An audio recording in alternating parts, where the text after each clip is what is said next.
Welcome, everyone, to the Real Whovians cast. I'm your host, Matrixlord212, and I'm with Hayden. What's up, Hayden? Greetings. This is the 9th cast on Holy the hell. episode. Yes. Holy hell. 9th cast today. So Yeah. we are getting your reaction to the episode. Okay. So what did you think? Overall, I thought the new take on the show was great. The direction it's heading. It's very exciting. The cinematography is fantastic. The visual effects are finally good. It's been years, but finally they're getting somewhere with the visual effects. I know. And God. the music. They've nailed the music. Right. I think it was time for a new composer instead of the heavy strings of Murray Gold and always that kind of epic feel. I think it was time for something a bit more weird. Like in the era of streaming, Stranger Things, all these sorts of science fiction kind of 80s throwback horror shows, it was kind of nice to see Doctor Who tackle that. Because say what you want, Doctor Who has always been a horror show. It's always a slasher. Every episode, people just get murdered one by one. Every episode. So the fact that they capitalized on that was kind of smart, because I think that's something that people often don't mention about Doctor Who, is how it really follows the horror formula. And I liked that with this episode. I mean, I thought the villain itself was boring, and the explanation behind all that was kind of whatever. I mean, it was creepily kind of disgusting and great, the prosthetic teeth in his face. Right. That was quite good. I'll give him that. I really kind of liked the new companions. Yeah, I'm digging it. I'm getting into it. I think that it was nice, because my complaint of the Moffat era seems that whenever they're on Earth, it's like there's only one or two people around. It doesn't feel like they're on Earth. It feels like a show that can't afford extras. Like it's just, you know what I mean? It's something that feels very isolated about it. They always feel like they're in a parallel universe or something, because there's no real life around. This, you actually felt like they were on Earth and there was real people kicking around and it was in the real world. And I was like, what I liked about that was the Doctor didn't appear for the first 9 minutes and seconds, whatever. Yeah.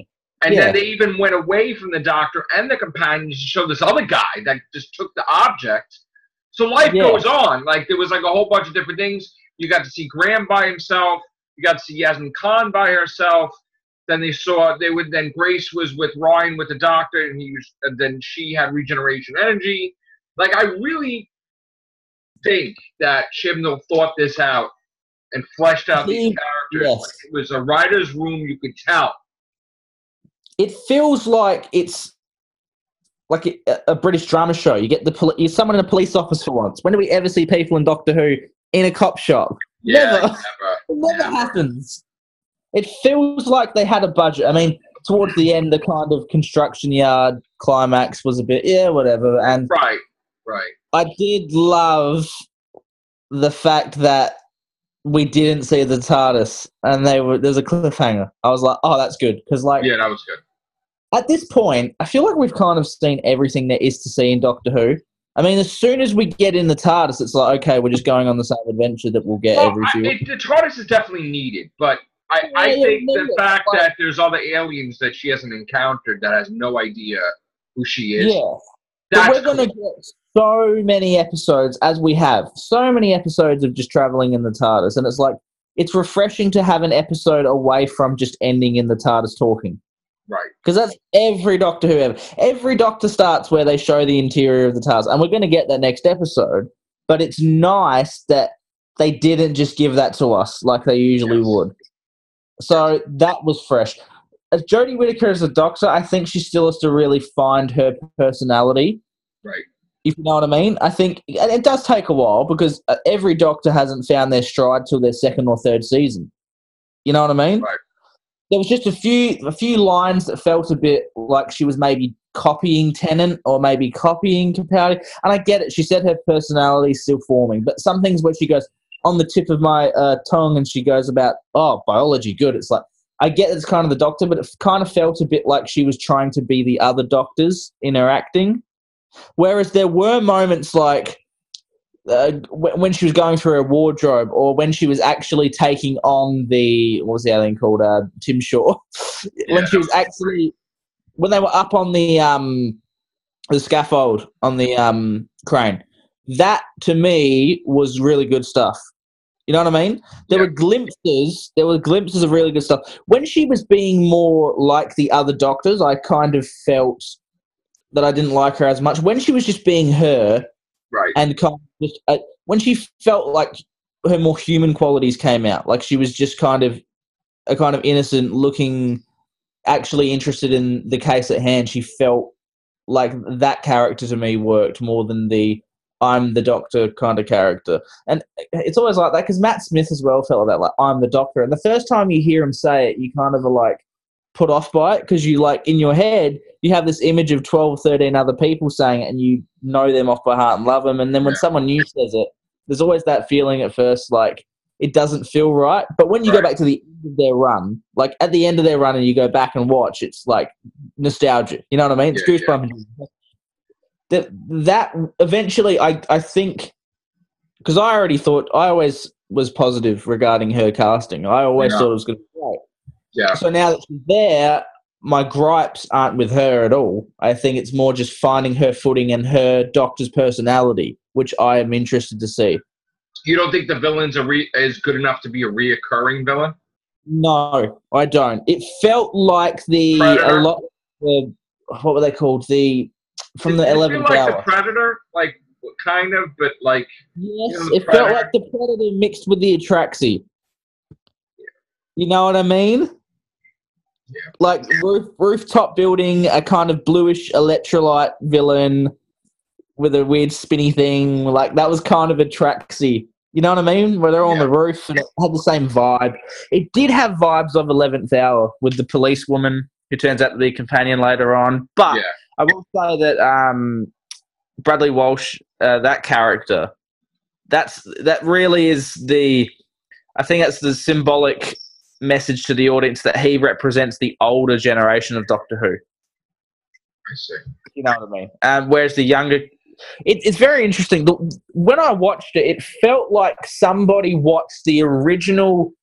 it's as if someone watched the first ever episode of Doctor Who and hadn't watched anything else, hadn't watched anything since the original 1963 premiere and said, how do we reboot this in 2018? So it felt like Chibnall was not at all inspired by anything Moffat or Russell T Davies did at all. It felt like he was absolutely going in with his own take on how it should be done. Right. And I like that because it did feel like the music especially and the whole vibe at the end of the episode. Oh, that was incredible. Oh, the graphics and the visualizer on the what do you call it? The ending titles that was original series. That was classic series. Yeah. Like it was all bubbling like waves and stuff. Like we have not seen that for ages. Yeah, that was great. It's nice not just to see the time vortex again. I'm kind of sick of it at this point. Like, yeah, I know. You know what I mean? It's not because we've watched the show so much and they've gone to every season the universe is ending and then it's a bigger thing and there's a bigger thing and it's like it's almost as like we're exhausted because we've seen everything there possibly is and now it's like so refreshing to just calm down. I agree completely. It's just refreshing. Like it's a nice fresh start. Let's see some new creative aliens. Let's actually get human characters who have different personalities and let's actually get into the drama of the characters and their relationships because it's nice not to just have the Doctor with one person because we know... I always like when he had multiple people with him. Oh, I love it. It's nice because it's always the same sort of arc whenever he's one companion. If you have somebody like Clara, it's not fresh, but if you have a new dynamic like multiple different people in the TARDIS, you're wondering what's this one going through, what's this one. There's so many that you could bounce and they develop relationships between each other, so when they go on adventures, instead of it being the companion meets a random civilian in trouble, and you know how there's every episode the companion always meets someone in whatever planet or town they go to, and there's a subplot with them two. It's nice that the subplot can actually be the two companions developing their relationship. So like they're clearly building up and Yasmin. Like Yasmin. Clearly a romance there. Yeah, they're going to get together, those two. And Graham's cancer is going to come back. I at some felt point. that way too. That, you know what I mean? Yeah. So I think there's a lot of character development to come, which is going to be good. But I don't think it's going to go the direction that we all think. It's not going to be as simplistic as, okay, I want to go home now, bye, doctor, waves bye, for each of them. Do you know what I mean? I think they would be like Graham would die, and they would Yasmin and Ryan would just settle down and just do their thing, and the doctor's off. There's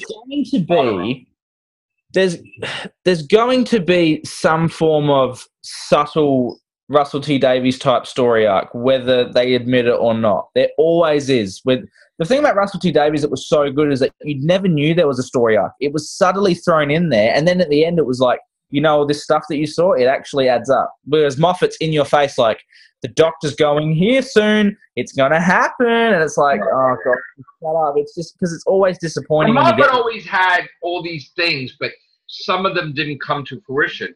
Like, it never lived up to your expectations. If there was going to be another season of Matt Smith, he said, oh my God, Madame Crevarian, this is going on, and it never happened because he left. So Moffat had ideas and never used. And this thing, I honestly think that what they're going to do is they are going to have different companions every year to make it fresh.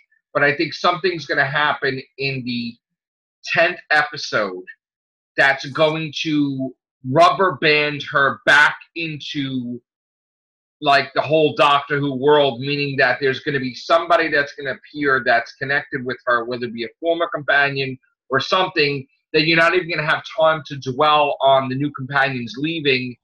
That's going to have to make her deal with a situation. Like maybe Rose Tyler would show up and you would have to deal right away with, oh, what happened to the Metacrisis Doctor or it could be something else. But I honestly think we will see the Daleks eventually. We'll see Cybermen eventually. It will go back to that, but it will be different because Chibnall will look at it in a different way and it's a writer's room. They're all like, working on it. So I'm very excited about the future. That's what I've been saying for so long. I've been saying for so long to make it impactful when things show up, you need a break. You can't just have... With Moffat, it was just every week was the end of the universe and every villain I hated was coming. that, man. Know what I mean? This was a simple thing. There was no end of the universe. The guy just wanted to take that one human being for a trophy. The problem was that each week was basically like Infinity War level stakes. Yeah. You know what I mean? Whereas Chibnall seemed like completely cutting it down, going back to ground zero and saying, let's build it up to something epic like that. Yes. If we see Gallifrey, let's actually build it up. Let's not just have it as a throwaway event. It needs to be big because, again, with budget too, you can only afford to do something as big as that every now and then. And the longer they hold off on it, the more they can build the budget to actually afford to do something great, not just something cheap. You know what I mean? Yeah. Whereas, remember Hellbent, Gallifrey was a barnyard and a tiny little building. It was like one building was the whole city. Yeah. Like, it's always going to disappoint you when they do things like that. Like, some things shouldn't be shown just because you know that when they show them, it's not going to be this grandiose image in your mind. Like, I think whenever they were going to show us the Kessel Run in Star Wars, it was never going to live up to the image that we thought it was going to be. Yeah. So they would have been better off not showing it to us just so we imagined it as this thing you couldn't even comprehend. It was just so incredible. But now we've seen it, and it's kind of like, oh, whatever. It was like, yeah, I know. So that sucked. Chibnall, I don't want to say this is like fact, but because I bought the season pass on iTunes, and there's a little like 3-minute clip in there talking about what it's called, like, what is Doctor Who? So it's made for someone who's coming to this show for the first time. Yeah. And he says is that there's a way he kind of says if you maybe stopped watching or jumped off the show because of things that happened or you didn't like what was going on and you just kind of fell out of love with it, this is your chance to come back in. And I felt like that was almost like a direct hit at Moffat. Like, people stopped watching because of the way you were running things. Right. Makes sense, because Chibnall's last episode was meant to be a 2-parter and Moffat cut it down to 1 episode. And he, in his head, when you think about that for the rest of the series. How many episodes were cut down because Moffat... they were like, why is this over already? Could extend it. And then stuff that had two-parters shouldn't have been two-parters. Yeah. Like Under the Lake Before the Flood. I'm like, what? Why? The Tower of Three could have easily been an entire show on Netflix, an entire 10-episode show. Like these cubes coming to Earth, all this sort of thing. Ruined it. It was 45 minutes. And it was good. It was a really good episode too. I loved that episode. It ended weird. Like it was just like, yeah, I've got a screwdriver and I'm going to save the day. And that's not the way Chibnall solved it, I don't think, originally. Right. Yeah, no. I'm very excited to see where they take the show, although because I thought the overall the premise of everything going on, the introduction, the new characters, and as an introduction to a new series, I'm excited. However, as a standalone episode, in terms of its villain and its plot and its conflict, I felt like it wouldn't have been enough to get new people in. The villain and the way it was explained, the whole drama, like that guy. I don't think they explained it well enough with that he had created that thing to serve. Like that wasn't really understood too much. Like like the doctor had to deal with him up there, but then she had no clue that thing connected itself together again. I didn't understand it. That it was like connected. That part I'd understand because I thought she defeated it. I thought that the thing was in pieces or it wasn't going to. Yeah. I guess it was implied that it will build itself back together, but she had no clue that was coming for her. So yeah, Grace sacrificed herself. I mean, like she used it and she fell, but like that wasn't really explained too well. It was like they kind of forgot to really mention certain things on that. It was almost like they had an episode planned and it was like, oh, well, we need some sort of a plot in here as well. And they threw in the villain and the plot at the end.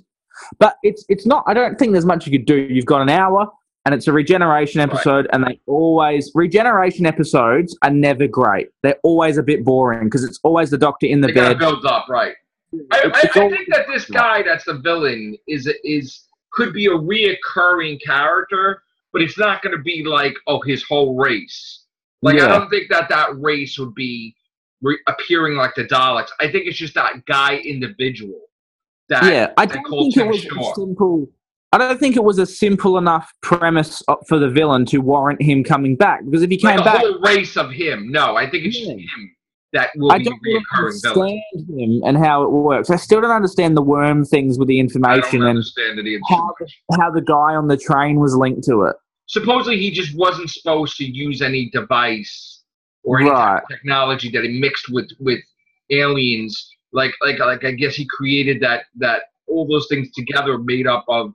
It was like an add-on to a race or something. But he wasn't supposed to cheat. He was supposed to use his own ingenuity and just find the guy and whatever. And he kind of cheated. So that's the whole thing. He just cheated. He sent the thing ahead to find out where it was and all the stuff.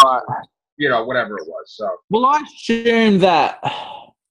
Okay, so that the alien had been around for months, for years maybe, and then he sent that thing forward, and that thing only landed now. Because remember, he got the sister and stuff. He killed that guy's sister. Yeah.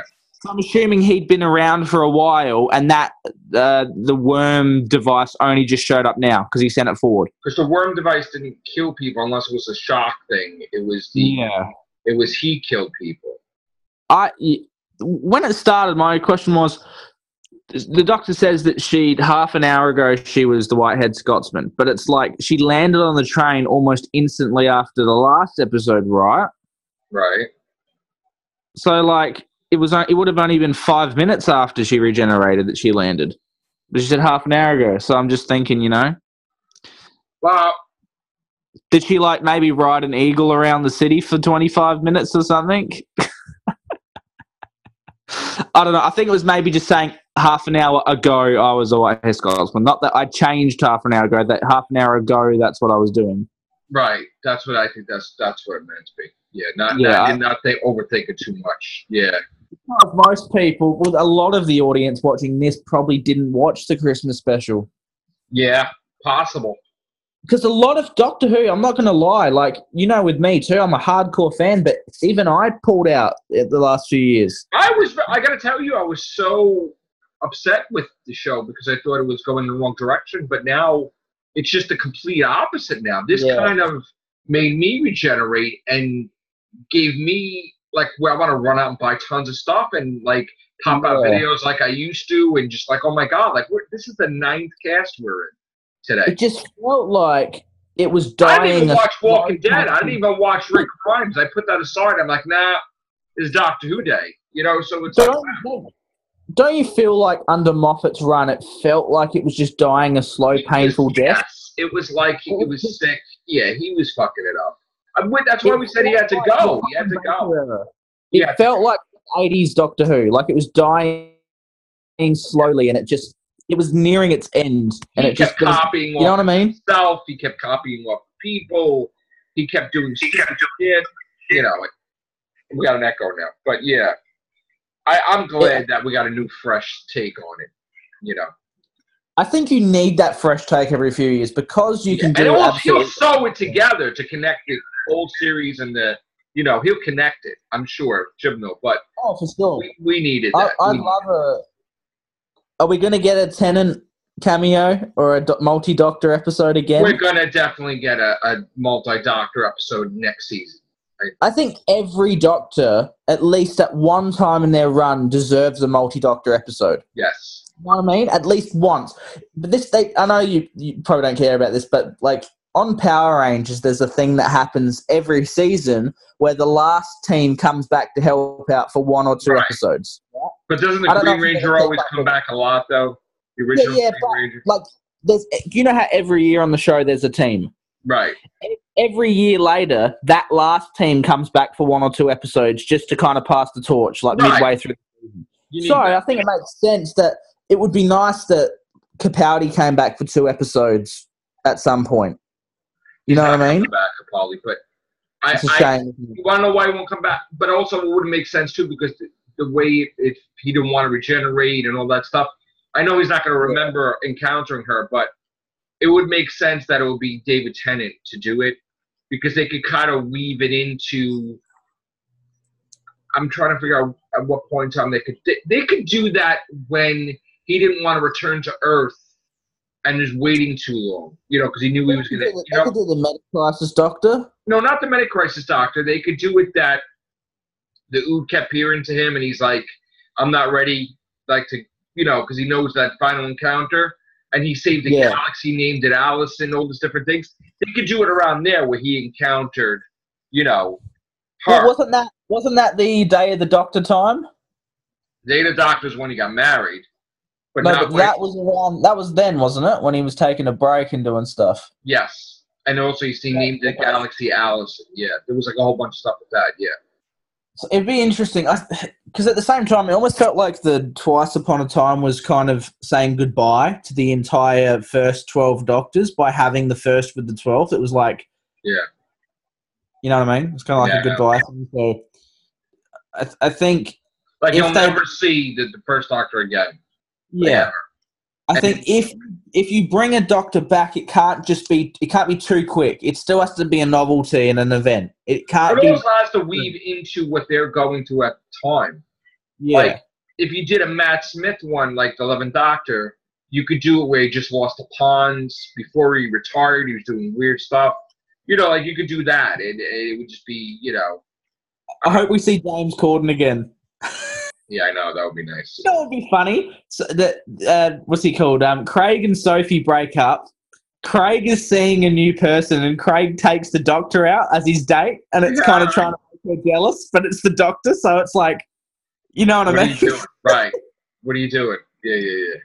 But would that be leaning too much into the Moffat era, which would kind of alienate people? I think Chibnall's going to distance himself from that, but he's going to, like, in other words, if the Daleks appeared, it would have no reference to anything that Moffat was going on. It would be like something happened, you know, and he's dealing with a faction, or he's doing whatever. And it's going to be the multicolored Daleks. I think she'll face Davros, definitely. Definitely. Are we going to get the Master? I think we'll get the Master towards her end. I just although wait a minute, no. She might appear. The Master might appear this season in the end. Is it going to be Missy, or is it going to be the Master? I think Missy's going to regenerate, and they're going to have Olivia Colman. That would be ballsy. Yeah. So you think it's going to be a female master? Well, I think Missy it should be at least once. I think because we don't know if we get a female doctor straight away next time. I think it would be nice just to go for it now and just do a quick female doctor. See, I kind of picture Jodie Whittaker's doctor with Charles Dance's master. I came up with that. Well, that's probably where I got it from. Because I do like that idea. Yeah, I do like Charles Dance a lot, actually. That would be a good dynamic. A lot. And to think he was in Alien 3. Did you see in the trailer who's Mr. Big playing from Sex and the City? I know. What the hell is that about? Right? That looks like, if I'm being honest, the setting, it looked like a government thing or something. That looks like a finale level event. You know what I mean? Yeah. Like a government agency has seen something or captured the doctor. I thought I had a feeling for a sec when the van was leaving with the alien object. I was like, is that Unit? Are we going back to that straight away? I don't think we're going to see Unit. So you reckon it's going to be that much of a reboot? It's going to be so fresh we're going to see nothing at all? Not that we're not going to see nothing. I think he's going to knock us on our ass. I think each episode has to be like riveting. You know what I mean? I honestly think that we're going to think that we're not going to see anything else. And then he's going to, because there's that rumors that Rose Tyler was going to be in, right? Yeah. He would do something crazy like that, though. Because you want to know why he'll put her in there? Because Moffat fucking hated Rose Tyler.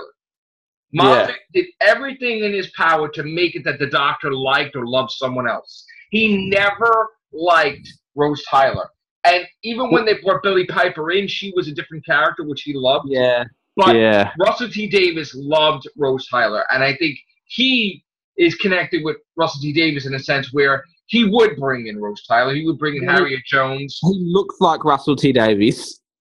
He looks like a cross between Russell T. Davies and Moffat mixed together, gene spliced. Yeah. But, he talks like Moffat, and he looks like Russell T. Davies. But I'm not trying to insult him. But again, I think he's going to knock us on our ass in episode 11. I thought there was only 10 episodes. There's 11 episodes. I thought that was the Christmas special. It's not a Christmas special. There is no Christmas special. Wait, so episode 10 airs the week before Christmas? Right. Is that what you're saying? There's no Christmas special from what we understand. It's going to be a New Year's special, supposedly. That was a rumor. So it's going to... No, but what I'm saying is that because of the weeks and all how it works out, the last episode before... It's in January. Okay. I think they're putting... Again, this was an article. This is not confirmed either. But it would make sense to put an episode in January. So let's just say something happened and they couldn't get the season out in 2019. You could say, there's an episode in 2019. You know what I'm saying? I don't... Are we getting a season next year? Well, this is the thing I don't know, because someone asked Chibnall that, and he said he would love to do another season right away, but they have to wait and see. So I don't know what they're waiting and seeing for. I think honestly that they have to, because even though it's commissioned, I think that they really need to see how the ratings are. So when did they start? Doctor Who was in trouble. I think Doctor Who was in trouble, and they need to see. When did they start shooting this season? Well, everybody thought that they were going to start filming in November of Series 12. I don't think so. I don't think it's until January. Here, the one this season, when did this start filming? 11. I don't remember. I think, didn't they film her part when they Twice Upon a Time? And then when did they start? I don't know. Did they do it in January? I don't remember. Or was it actually in December? I'm not sure. But I honestly think they're not going to start filming until January anyway. But that means they could get a series out by October if it's January. Well, we think. Because if this series... See, I don't know. They got to film last January, then they got it out for this time. So yeah, but I don't know what the factors are in here. What's coming out there that... They should have a series in 2019. It has to be. Yeah. Would you take, hypothetically, a cut of episodes to get it out yearly? No. So you'd be happy to wait 2 years to get 10 episodes? It's not. See, here's the thing. We've got cuts for like so many years. We've lost episodes. We've lost seasons.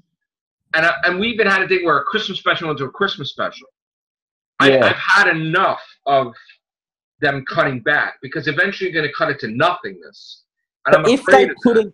You know what I mean? Say they couldn't get out 10 episodes a year, like, because like logistically budget and filming would take too long. Like, would you be fine with 8 episodes, right, just for 1 or 2 years, other than having to wait 2 years? Would you rather just? I don't want other years affected though. I'm always about the here and now. I'm not always about they're going to predict that. So if you're going to predict that it's going to be less and less every year, then you can even make it possible for it to be less and less. So my whole thing is that if they fear that there's an issue in 2019, I would be for a freaking split rather than, in other words, but here's the thing about the split. If it was a thing where they aired the season in late October of next year, right? Yeah. And it seemed to pass Christmas into January, right? I would still expect them to have the next series in September or April or something. Like I really want.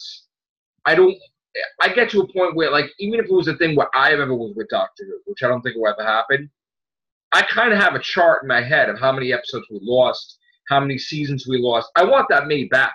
Like I have this weird thing in my head. Like you can't keep taking from people. Like, you know how it was 14? It was 13 plus a Christmas special. Yeah. And then Moffat went in there and then it's like, oh, it's 12 plus a Christmas special. So then it's 13. Then it's 11 plus a Christmas special. Remember that?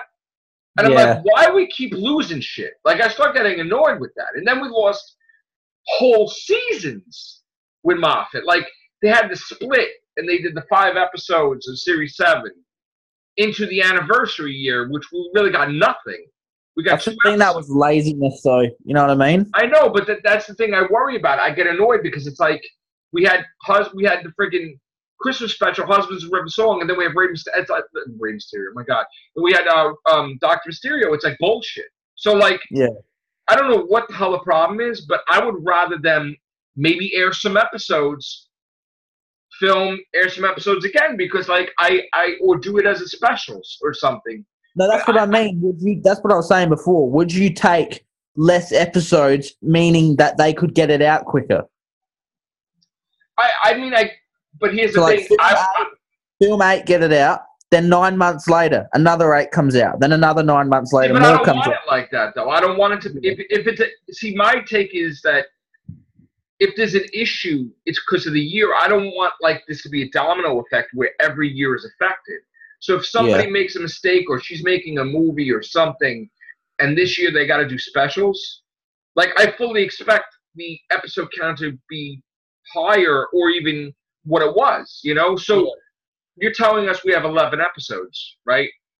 Which, you know, next year I don't want it to be 10 or 9 or 8 or whatever. That's ridiculous. Because eventually, I don't know how it works, but I know that back in the day, the first 4 or 5 years, it would be they had the series in production, and then by the time the series aired, so by the time Series 1 was on TV, he'd already hired next season's writers to start writing the season. And that's kind of what happened. By the time the season finished airing, as soon as episode 13 was done, they made their final budget tick off and they'd go and film straight away.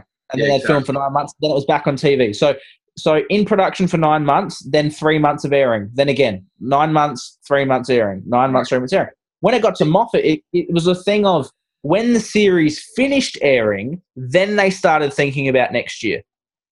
If you know what I mean. Well, see, the problem with Moffat was when he first did Doctor Who, showrunner, he did the movie script Tintin. Yeah.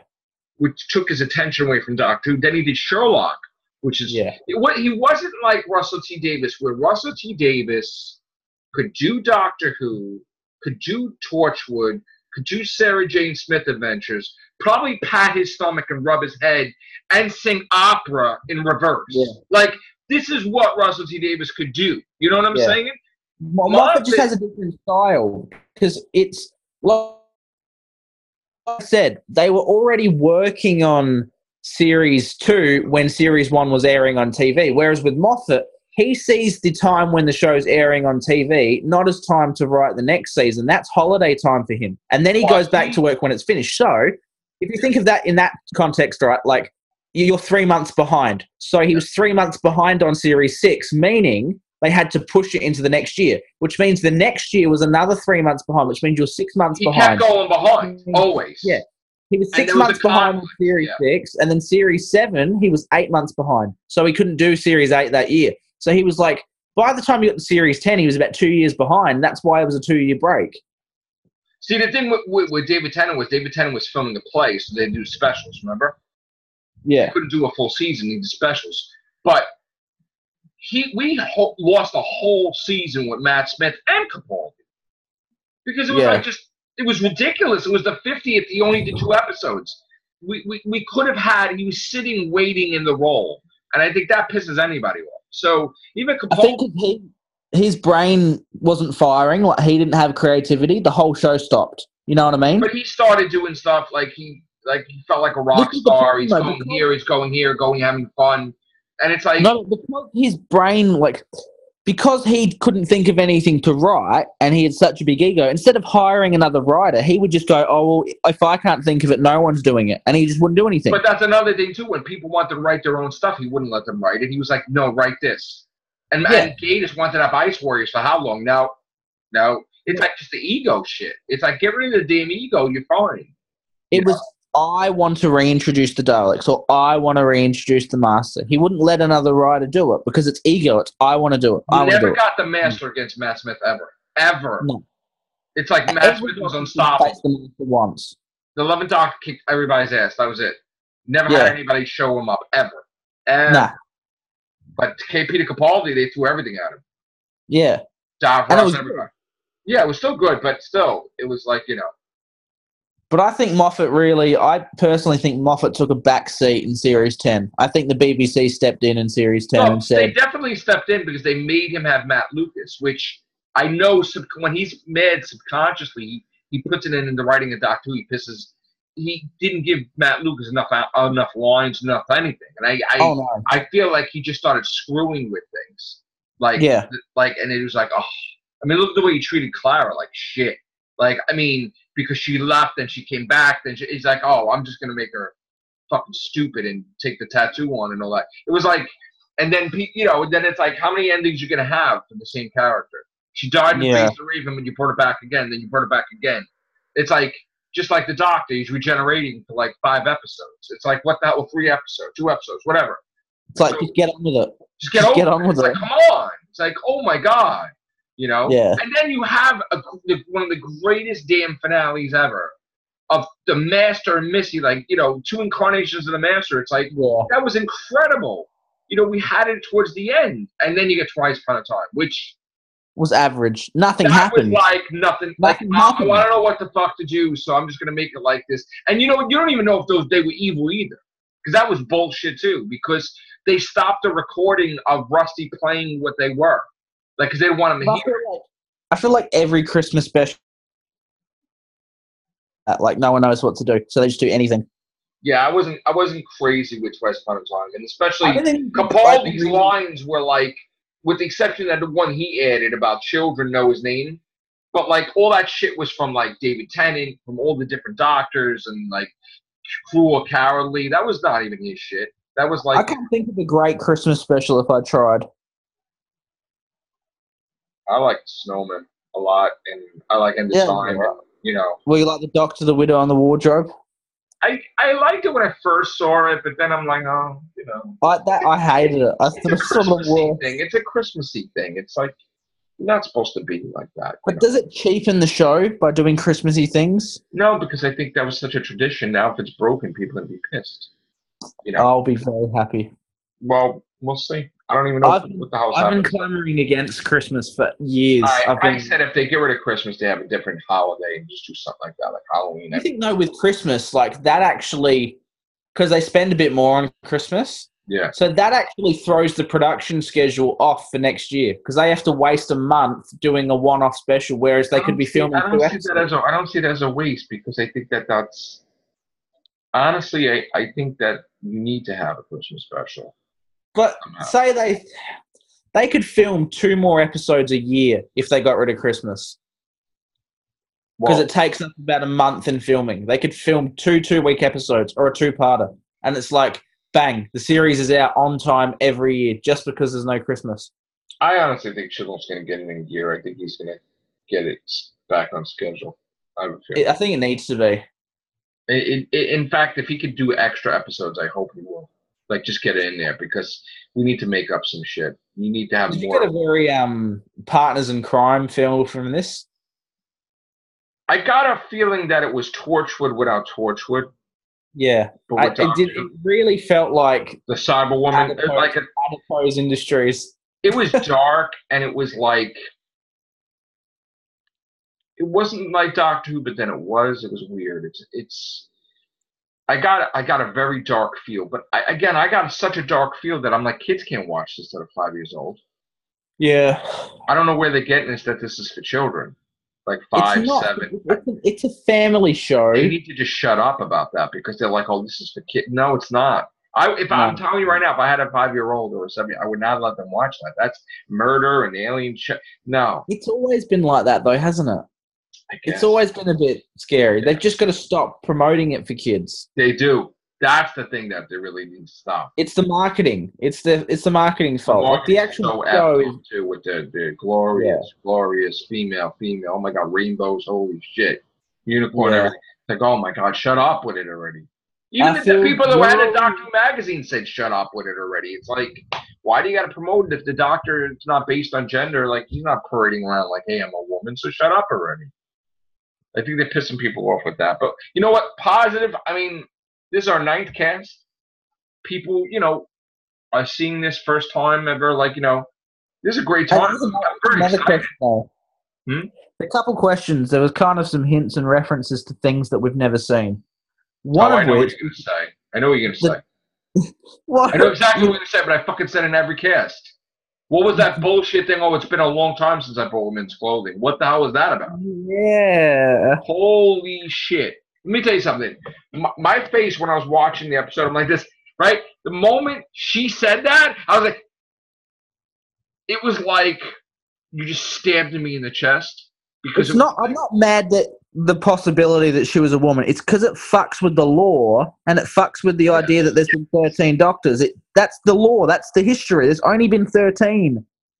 The whole thing is that it really irks me because if you're going to try to retcon it where the first person she was a woman before she was the doctor, and then she was a male and then made a mistake and then became the doctor, you're going to screw up the first doctor. Like, I see the problem is that they're playing around now.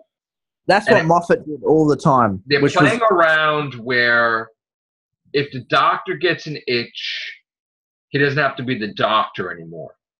Yes. Because if you remember what Capaldi said when Clara was going to die, he's like, I'm not the doctor. He's not here right now. Like something could happen and then the next incarnation, he's just not the doctor. Like, so in other words, and I think Moffat did this by thinking about the Valyard and saying, well, what if he did this multiple times? Because if he could regenerate indefinitely. So what if there was so many damn incarnations that you just fuck it, That they just didn't mention. If you decide tomorrow my name's not Joe anymore, right? And your kids get a DNA test with you, you're still the dad. So if someone jumps into the doctor's physical time stream and he decided not to call himself the doctor one day, it should still show up in his time stream because it's still the same person. So you did the whole episode with the time stream, and there was only 11 doctors there at the time. So it doesn't make any sense that there would have been another doctor. No, we're not saying there wasn't another doctor. We're saying that the time stream began when he stole the TARDIS and ran away. But what the hell? What would have been if he was a woman And well, see, we know he was a boy. He was a boy. Yeah, he was a boy. We know that. So, like, I mean, unless you're gonna say that he was a boy and then a girl, and then he got like maybe you get one regeneration and then you get a whole cycle regeneration. See, that'd be too stupid shit. That's unless she was joking and saying I think that she was joking. No, but something along the line. Maybe she meant that she bought it for her granddaughter. No, or she's saying that at one point the doctor had a woman's outfit, like Colin Baker, like it was a woman's coat. Maybe that was the joke. You know what I mean? Yeah. Like laughing at one of her old outfits that she wore a woman's clothing. That's what I kind of took it as. And at the end, she hints that like about her family again. Yeah.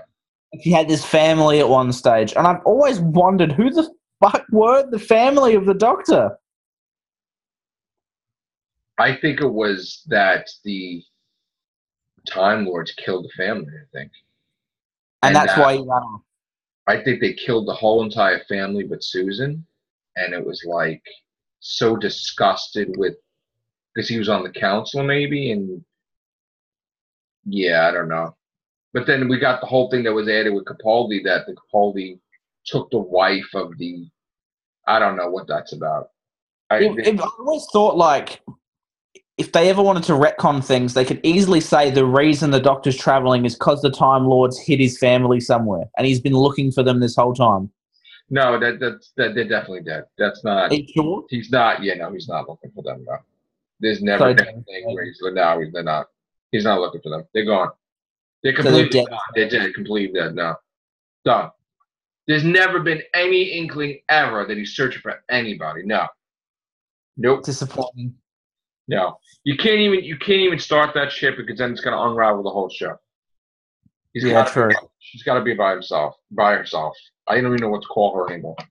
She's got to be by herself. It's got to be by itself. I don't even want to call it it. Or the Doctor. We'll just say the Doctor. The Doctor's got to be by themselves. Herself. See, I'm so fucking confused. By themselves. She has to be. No, I'm gonna say she has to be by herself. She has to be by herself. Yeah. Yeah. But you need to throw shit in there to really fucking shake shit up. Like somebody popping in a companion or something, a love interest, whatever bullshit. Like, Rose Tyler, that would be fucking they're really going for the diversity angle. So I'd love to see Martha and Mickey come back.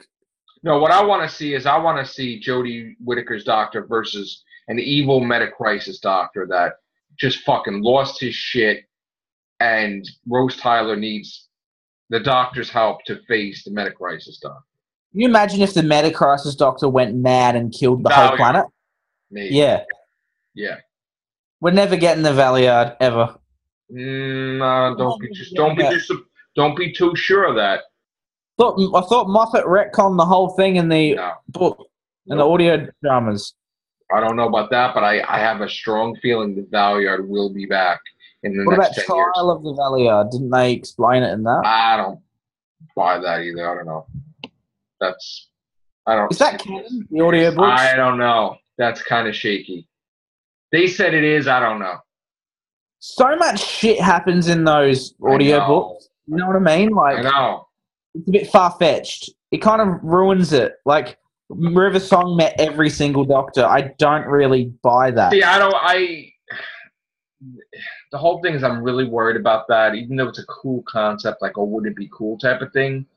The Doctor bumping into her so many times would fucking remember her. That's not, even a little bit, that would not be... I hate the excuse that every time that he sees someone, he gets his memory wiped. You know what I mean? It's such a cheap retcon. I mean, maybe they did that. Maybe they wiped his memory. Because when he bumps into himself, he don't remember. I don't like how it's always, I forgot, because they wanted to add something in later. You know what I mean? Like that I don't like. Like the War Doctor pissed me off more than anything. Oh, I forgot about him. Pissed. He was the Doctor. No, in the end. Doesn't matter. No. He's not. He's not counted. No. He can't. Still don't count him? He can't be counted. I mean, he's counted. I know. He exists as an incarnation, but he's not the Doctor. I know we don't count it, but his actions were the Doctor's actions. He acted like a doctor. He for hundreds of years killed Daleks, and he didn't have companions. He just was murder, soldier, killing, destroying. It wasn't like that. It wasn't him like. But he thought he was. But in the end, we found out that they changed the timeline, that he never did it, and he just thought he did it. But see, that's the whole point is, right?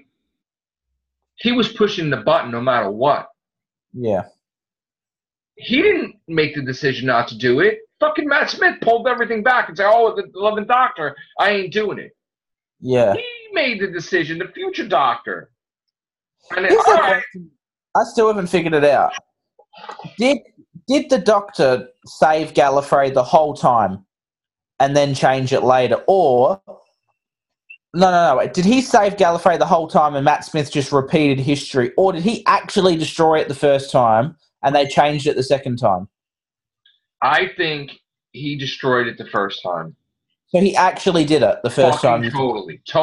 Yeah. And I think what happened is because the Time Lords make it where there wouldn't be no shit like Father's Day, like whatever, they fixed it where it was like that. But I honestly think that because he was the regeneration was supposed to be Paul McGann into Christopher Eccleston. Yeah, obviously, the way I feel it is that potion was intercepted before that incarnation. So in other words, that potion, it used regeneration energy to form that Doctor, but that Doctor was never supposed to be, was never meant to be. He was never supposed to be there. And he was kind of like a transformation of Paul McGann's incarnation, but he still was kind of an 8.5. He wasn't incarnation, but he wasn't the Doctor anymore because that altered the thing. And when he regenerated, it flushed it out. Like it flushed it out down the toilet. So it made him into someone different. You know what I'm saying? Like it was like almost having a collar around your neck and getting electric shocks, whatever, and it would push you to do things. No, I'm saying it was like it's a lame thing to add in a Doctor that shouldn't have been there. It ruined it caused constant fights forever.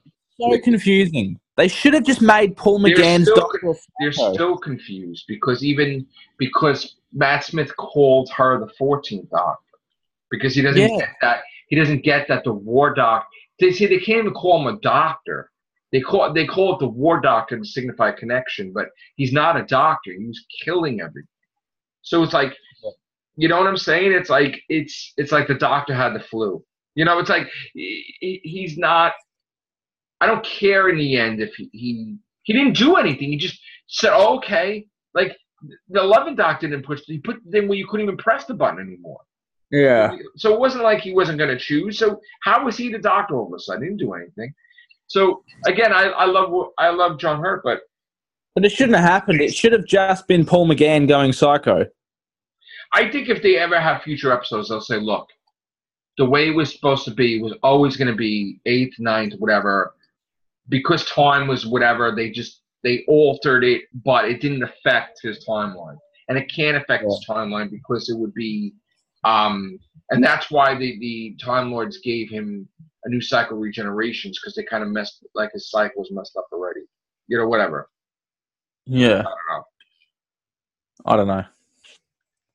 It's all confusing. So the whole thing is originally was supposed to be that there'd be 13 Doctors and then no regenerations left. Yeah, I know that, yeah. And then it got so effed up because here's the thing, they should have never counted the regeneration where the meta crisis should not have counted because the face didn't change, but they counted it. So it really fucks everything up because what it was jumping the gun because Moffat wanted to answer the question of what happened. And he ruined it and it fucked everything up, right? But then here's the thing. Yeah, but here's the thing though. There was writers that didn't believe what he was doing. And they were doing shit in there that he fucking let it go. So Neil Gaiman says that he has regeneration energy to do another one. And Mr. Clever looked in the mind, oh yeah, you can wipe me out. So that's the whole point. It's like, how the fuck do you contradict that? And also, if he couldn't regenerate anymore, then how the hell did he have regeneration energy to heal River's hand and Angel's Takeman's That's what I was about to say. That's another fucking shit. So it's like, give me a fucking break. So, there's a missing thing there. Something is off. That it was obviously something that he made up on the spot in the 50th year of the show. You would have to fix it somehow. Something No, he made the whole thing up on the spot about the regeneration thing being the last, because he just wanted to get to the answer to the question that didn't need to be answered yet. But see, here's the thing. If you count the meta-crisis, Doctor, as a regeneration, right? How do you not count when Capaldi is, like, holding back the regeneration energy for, like, I don't know how fucking long. Ages. It was ridiculous. Like, destroying the whole planet of Daleks, with the whole thing of the whole land, and it's like, give me a break. Like, what? And, another thing, though. Do you count the regeneration energy as a regeneration when he gave it to Davros? Yes. Like, what the hell? So, in other words, did Capaldi use up 3 regenerations? Right? Or was that a special effect in Lie of the Land also? Whatever that was. I love how often we have this conversation and we still can't figure it out. We still can't fucking figure it out. Yeah, no. And we're supposed to be talking about Jodie Whittaker, by the way. And it's like, yeah. He can use it as a magic trick. See, I have to in my head. I'm very, you know the way I am. You have to have a definitive answer. You need like archives in your head of like the facts that this happened on this day. You need in your head an organized folder of every event and how it happened. See, I have it in my head. Like when I was a kid and I was watching Mordred Undead and the Brigadier touched the Brigadier and the doctor's hooked up to that thing, I was saying to myself, 12 more regenerations. He's got new ones. He don't even know. Like, because the feedback, maybe regenerations don't work that way. I don't know. But he would have had more, more. But I don't know how. See, I'm never going to explain the regeneration energy because. How do you feel about the brain of Morbius when there was like 8 other doctors on the screen? See, that's a different thing because you know what that is? That I don't believe. That was something else. Like maybe it was Morbius himself or something or whatever. It was just a bit weird how they did it. You know what I mean? But you know what though? Morbius, that could be her 4th regeneration cycle. If you actually read travel show. If you read in, but if that's the answer, then how come he only had 11 of him in the time stream? You know what I mean? But she's still traveling in the past where he is. So what's the difference? The whole thing. This has been my problem with Doctor Who since day one because it's time travel. The whole thing is such a mess of how it all works. Right. Like some things exist now, but then they exist later. Some things have happened, but then the Doctor's meant to definitely die on this day, but he actually exists in the future at the same time. Like it's just so much shit. Well, let me ask you a question. Let's see how you answer this. Yeah. He left Susan, right? Yes. Okay. He changed the whole entire future, so where is she? Yes. Right. So she's in an alternate universe. Look, it'd be a real shame if they didn't bring back Carol. No, but what I'm saying is, you have to think of something. The Daleks never did take over because the timeline's changed. So where is she? She's in another universe. Parallel universe. She's in a parallel universe because he accidentally created. So now he can't get to her ever. Yeah. Unless, right? So in other words, like if you know how like in series 1 where it was supposed to be the 5th Great Empire or something kept talking about. Yeah. Like how fucking great they are. Oh shit, the 5th, whatever it was called, right? Yeah. And then Davros, like the Daleks, like yeah, fuck that. We just erased the whole fucking thing. Like they never fucking happened. It was. Do you think that he, like, when the show... Obviously, he does stuff when we're not watching on TV. Like, there's thousands of years where he's doing stuff that we don't see. Do you think he often just visits Susan all the time? No. You don't think so? No. I'd ask why not, but I know it's like something it just doesn't happen for whatever reason. But to me, like, it would make sense that he would just visit her. I think that to him, she's dead. Okay. Because, like he said, like, here's the thing. He saved River, right? Yeah. But did he go visit her? No. Her freaking, like, self inside the library matrix had to come to him, right? So when he says goodbye to people, that's it? With the exception of Clara. Who's his most beloved woman in the galaxy? I thought it was Rose Tyler, but I guess. I mean, it would be a bit creepy. You know what? That's such another debate too, and it's like we could talk about that shit for hours. It would really creep me out if Jodie Whittaker fell in love with someone, because I look at it and I go, "I've seen you before." It's gonna be so creepy. I constantly say that I hope it's not that one of Clara's shades that's on Gallifrey is a Gallifreyan with regeneration energy, and that's his first wife, but as looking different, but it's actually Clara. Because that's what you'd think. That'd be some fucking crazy shit. That would be Moffat.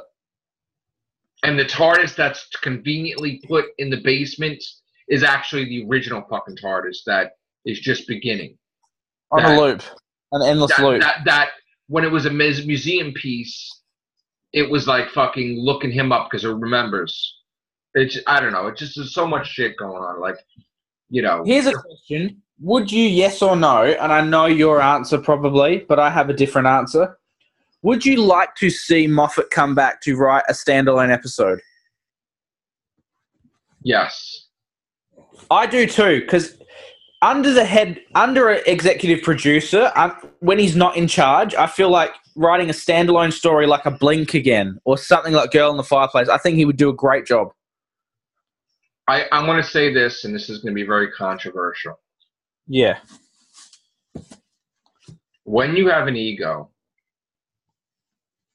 egos tend to make you lose everything, or it doesn't make you money having an ego.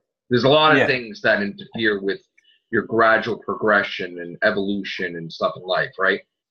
So you may be at the top of the world, but you're going to fall on your ass with an ego, right? Yeah.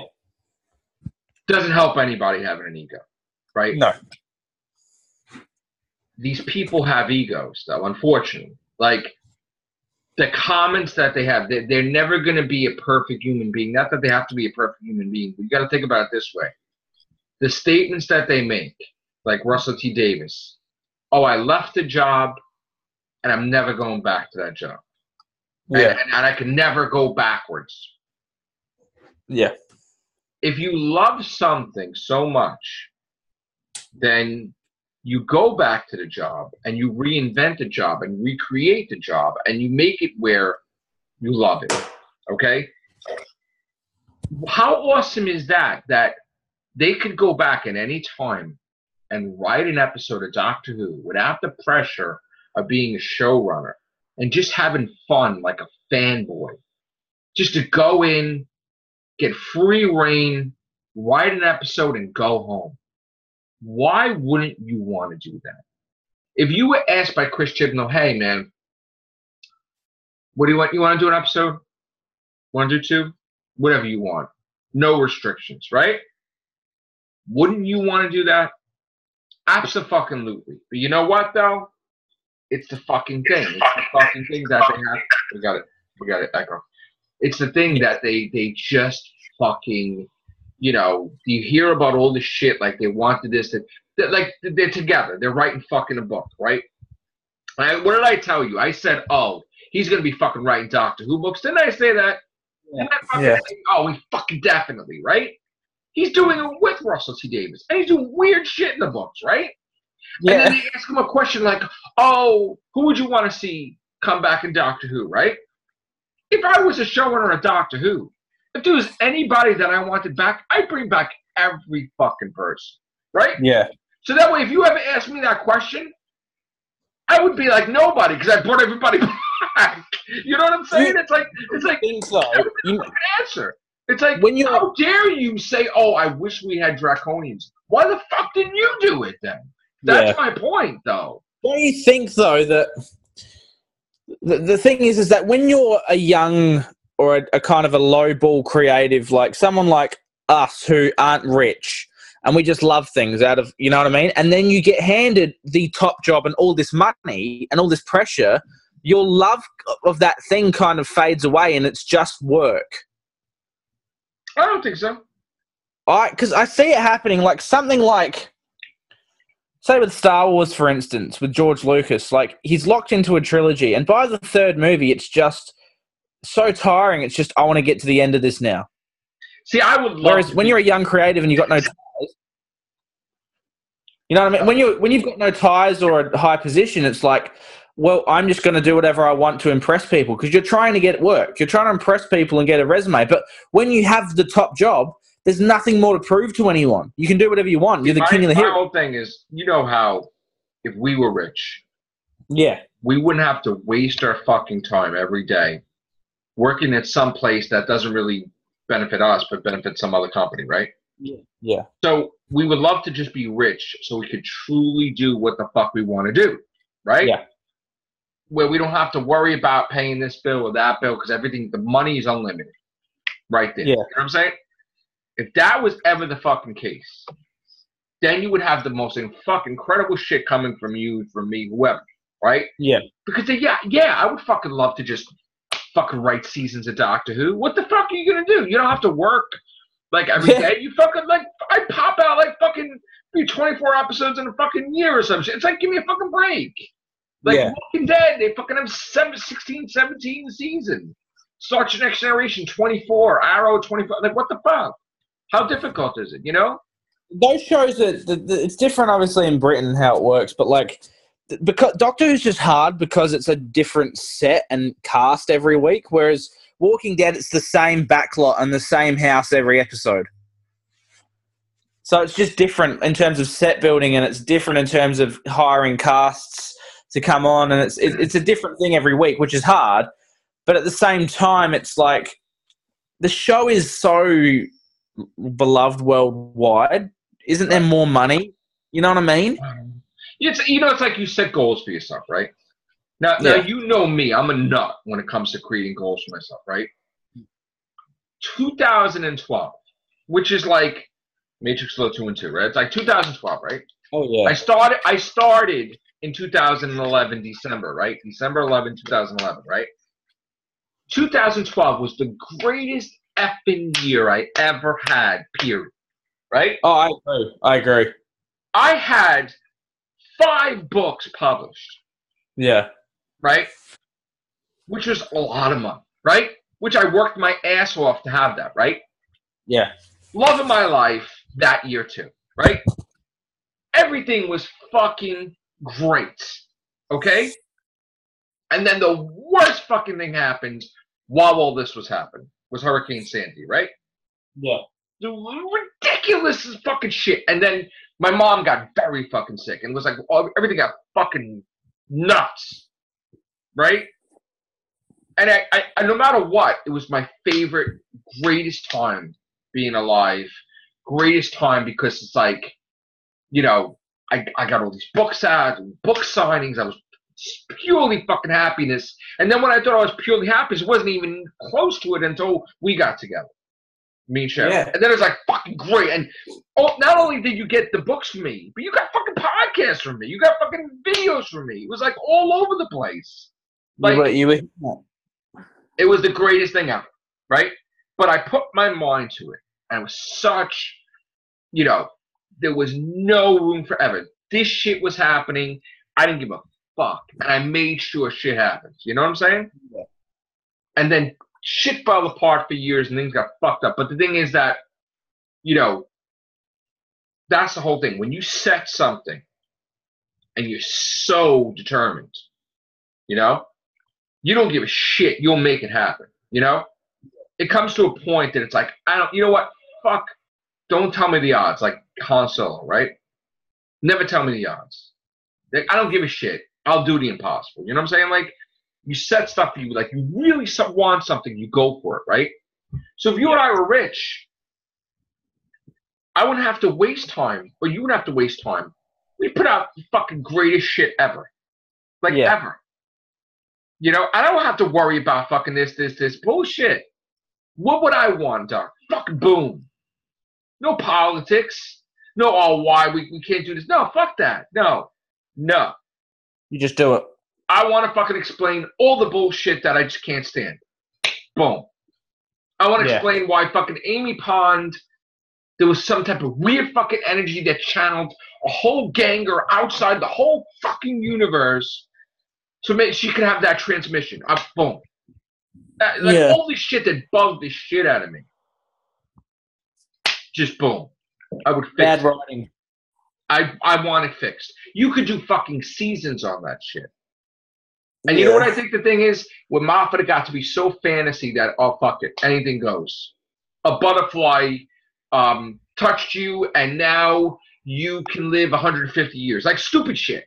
Like, you know, Puddle Monster. It's like, what the fuck? Oh, you know, like, oh, gee. That's... It's like, what the fuck? You know what I'm saying? Like, Puddle Monster. Like, fucking... And you knew that she was going to appear in the finale when you saw her in the fucking first... Oh, fuck. This fucking water thing is going to come and get... It's like, what the hell? Still don't know what the fuck it is. Right? Oh, fuck explanation now. It's just her... Now all of a sudden the Puddle Monster has feelings and stuff. And I love how, like, Bill met her for one day, and then the thing decides that for the rest of the time... Like, right. Yeah. See, and that's the thing I don't understand either. It's like... See, now this is supposed to be a Jodie Whittaker. All right, I'm going to shift it back to Jodie Whittaker because I just want to say that because it's getting late. I think she's fabulous. And I'm on board. And I feel like I did years ago when I started doing videos again and I started talking about Doctor Who for the first time. I feel like myself then, where I'm a child. Not that I'm a child, but I'm like, young. I feel young.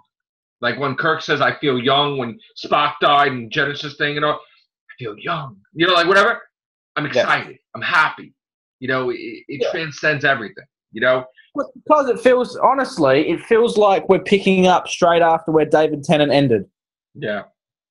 It feels like the last 8 years didn't happen. And it's like Russell T Davies came back or something.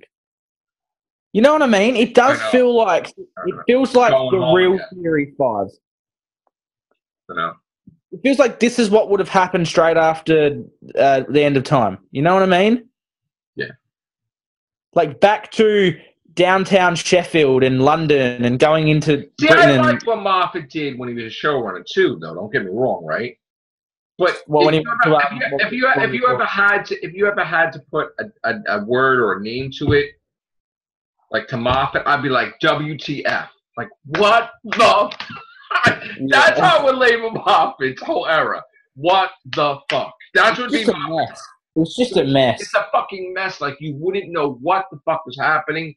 And even if you had fucking a fucking book to teach you, it still wouldn't fucking make sense because you would change the book. It's like so fucked up that Clara could drink a fucking thing of water and she knows his name and that's not a big fucking deal at all. I don't understand. Like, whatever. Yeah. Don't get me started because we could do fucking 100 casts on that shit. And I'm sure we will. We would. Right. I did fucking 9 casts today. Like, really. I said I was going to do 10, which that might happen, but I don't give a fuck. What work? We got work tomorrow? Fuck that. Whatever. You know, it's like, okay. Yeah. But that's when you're excited and you're happy. Popping out casts, you know, boom. Doesn't matter. We're having fun, you know? Shooting movies. What? Shooting movies. Yeah. Yeah. So, that's the whole thing. I didn't even do an everything show. It was a good episode. It was a great episode. Fucking, it did wonders. It did fucking wonders for me. So you're back. Matrixlord's back. I'm back. Not that I was gone, but yeah, I'm happy again. So, Matrixlord213. No. Matrixlord was always the name. No. The name Matrixlord212 was always my birthday, February 12th. 212. In fact, I mean that's what it is. I'm not going to go to myself. 212. That's it. Matrixlord212. All right. What else was I going to say? And we didn't even do everything shows, and shit just happened today. All this crazy news. Yeah. Just a big day. Did you see Venom? No. I've been working fucking doubles. Yeah. Every day. I got to work a double tomorrow. Open and close again. So this was a nice little break for you. Break, yeah. Well, sleep, How many what times sleep? did you watch it? One? I watched it twice. Yeah. I was only able to watch twice because I worked all day, but You watch it in HD? I watched it second time in HD, yeah. Yeah. I've got the 4K version coming in, so Oh God, the first time I watched it was so fucking bad picture. yeah, same. Yeah, I watched it on a streaming thing. It was on it was Dailymotion or whatever. It was fucking, oh my God. But yeah, that's some 2008 shit. That is. But that was the only way I was able to see it. I watched from where I was. I watched Last of the Time Lords on YouTube in 5 parts. It was like part 1 of 5, and it was like so bad. But like that, same with Runaway Bride and all of the series 3 and 4. I had to watch them on YouTube in split parts. God, because I was just I should. If my computer wasn't fucked up, I would do anything like when I bought it on. You have it in your computer. I think you bought it from iTunes or some shit. That's what I did. I would fucking watch it any fucking time I want. It's like, okay. I got the last 2 series on iTunes. I subscribed to the seasons. It costs like $30, but you get I can watch Rings of Akatane anytime I want. I know you hate that. You got it on Netflix though, don't you? I don't have Netflix at the moment. But the show's on Netflix. No, you want to know why? Because it's Doctor you can watch on Netflix. Yeah. But I was like, there's so many new streaming services now. And I'm like, well, maybe I'll get away from Netflix and I'll try something else. And then we'll go back to it. You can't afford all these things at one time, Yeah. So absolutely. I was thinking, I want to see the RoboCop thing. I'm thinking I'm going to have the Amazon now. There's an X-rated RoboCop. But anyway, we got off topic Doctor Who. We're going to get out of here. Thank you, Hayden. No worries. Good to talk to you. Good to talk to you, bro. More casts to come. I don't know about tonight, but see you tomorrow. Take care. Bye. Okay.